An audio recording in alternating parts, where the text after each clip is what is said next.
Join us on Patreon and become part of our journey to uncover history's untold stories. Your support helps us create in-depth content, bring hidden narratives to life, and keep history alive for everyone. In the silent corridors of ancient temples, where incense once burned and chants echoed off stone walls, a different version of heaven's greatest rebellion was quietly preserved, one that never made its way into the common Western canon. It is the story of Lucifer's fall, but not as you know it. For while most of the world has come to understand this celestial revolt through the lens of the Latin Vulgate, later Protestant Bibles, or medieval European theology, Ethiopia, a land of timeless mystery and ancient devotion, has safeguarded a version far older and strikingly different. This version, found within the sacred pages of the Ethiopian Bible, tells a tale not of pride alone, but of heavenly order, divine mystery, and a cosmic trial lost in translation. It is a story passed through the Guizi tongue, embedded in manuscripts long protected by monks high in the rock-hewn churches of Lalibela, and hidden from the world by mountains, deserts, and centuries of colonial erasure.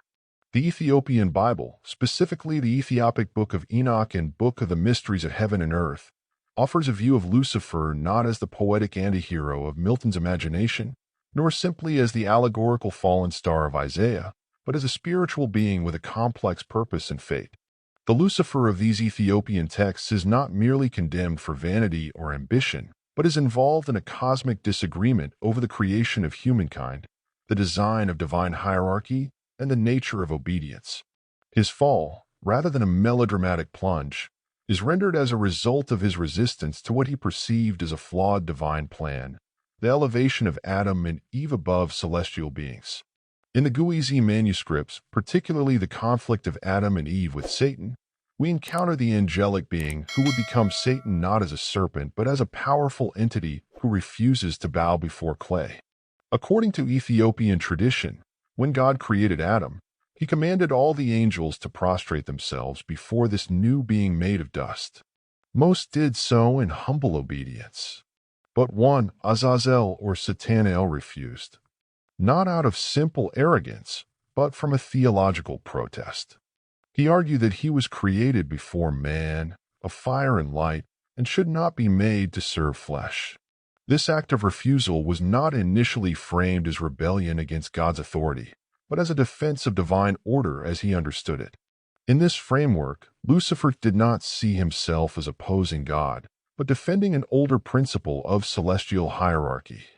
This view can be found reflected in parts of the Book of Enoch, a deeply revered text in Ethiopian Christianity, though considered apocryphal or even heretical by Western churches.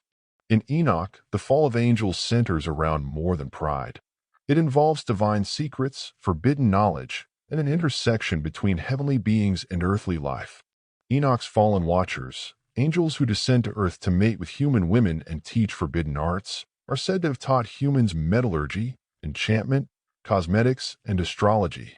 While this group differs from Lucifer in name, many Ethiopian scholars see connections between the Watchers and the rebellion of Lucifer, linking both to an original celestial crime rooted in defiance of divine will.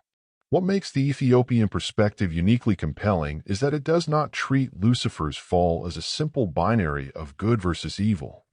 Instead, it frames the rebellion as a theological debate within the heavenly host. Some Ethiopian commentaries suggest that Lucifer, or Satana'el, was once a high-ranking angel given power over the lower realms. His refusal to bow to Adam was not because he hated God, but because he misunderstood, or perhaps deeply disagreed with, the divine plan to exalt humankind. He believed his loyalty to God was best expressed through adherence to the original order of creation. But in that conviction, he separated himself from grace. The consequences of this defiance were cosmic.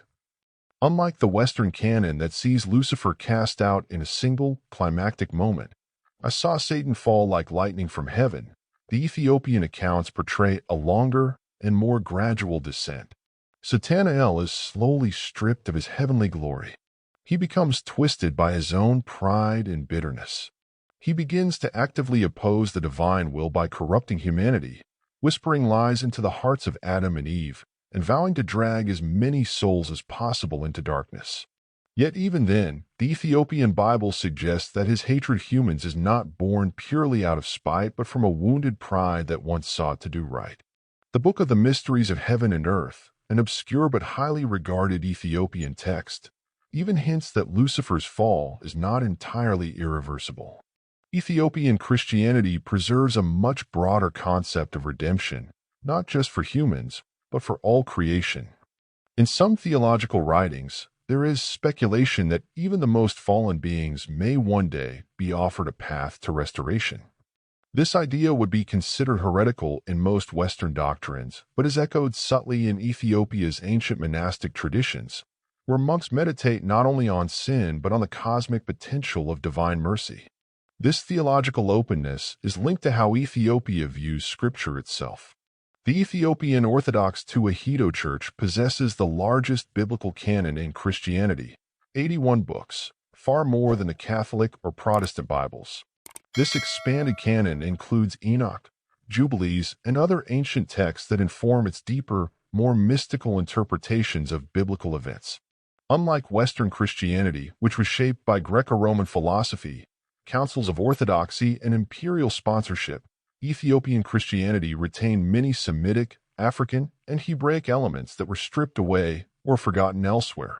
The concept of Lucifer in Ethiopian tradition also overlaps with local demonology and cosmology that long predate Christianity's arrival. Pre-Christian Ethiopian religions included beliefs in spirit beings, some malevolent and some neutral, who dwelled in the unseen world and could affect human affairs. These ideas were later blended with Christian theology, producing a unique view of Satan not only as a fallen angel, but as a being integrated into the spiritual geography of the world. In remote areas, oral traditions even tell of Lucifer appearing as a stranger, a king, or a wandering priest, testing the faithful or spreading confusion. Perhaps the most striking element of the Ethiopian tradition is that it does not demonize curiosity about Lucifer. Whereas Western Christianity often frames questions about the fallen angel as dangerous or forbidden, Ethiopian scholars and monks have long meditated on his mystery. In their view, understanding the nature of Lucifer is not about embracing darkness, but about seeking wisdom in the heart of cosmic tragedy. For them, the story of Lucifer is not just about rebellion. It is about misunderstanding, free will, divine justice, and the tragedy of choosing self over grace. In the end, the Ethiopian telling of Lucifer's fall is not a rejection of Western doctrine, but a richer, older, and in many ways more human narrative. It challenges the reader to consider the motives behind rebellion, the complexity of obedience, and the eternal tension between hierarchy and love. It invites us to ask not simply how Lucifer fell, but why and what that means for our own spiritual struggles.